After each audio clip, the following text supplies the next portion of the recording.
On the topic of exit interviews and exit surveys, exit interviews, and I'm talking about the things that we would do face to face normally before someone walks out the door. And there's nothing wrong with doing these exit interviews. And in fact, they can give you some information that you can't get in other ways. It's an open-ended uh, scenario, so the interviewer is able to ask and probe and so on if that person is willing to talk, and then you may learn things there that you need to take action on right away. So if that employee has a supervisor or a peer who is behaving unethically, then that would be something you'd want to know and take action on right away. So I'm not trying to discourage you from doing exit interviews, but in some ways the surveys give us better information. Uh, One of the reasons that these things don't work all that well is something that psychologists call demand characteristics, and that has to do with the demands of the situation.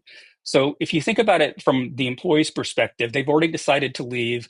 They've done their 2 weeks. They're getting ready to walk out the door, and the only thing standing between them and the sweet freedom of unemployment or moving on to their next job is this interview that they have to go through with HR. And in most cases, the person will tend to not give very specific reasons, and they're just trying to get out of the situation. So, what's the quickest way that I can get through this and get on with my life? Uh, and most people want to avoid confrontation and burning bridges. There's obviously exceptions. There's some people that will want to get everything off their chest right before they walk out the door. But generally, they try to avoid the confrontational scenarios. And one of the things that we learned, and I'm going to show you some data here, is that the results from the exit interview tend to not agree well with exit surveys that are done subsequently.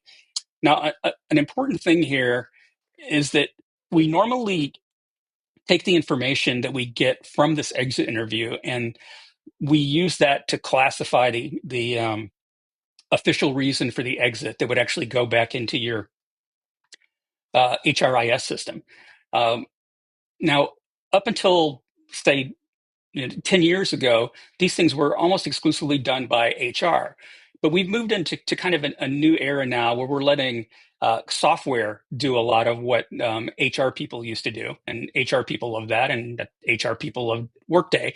And one of the reasons that they love it is because it takes some of their busy work and hands it to the supervisor.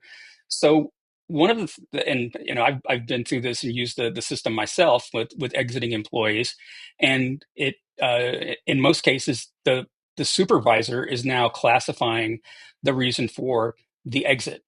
And when that happens, you can expect to not see very much data that tells you that the employee is quitting because they didn't like their supervisor.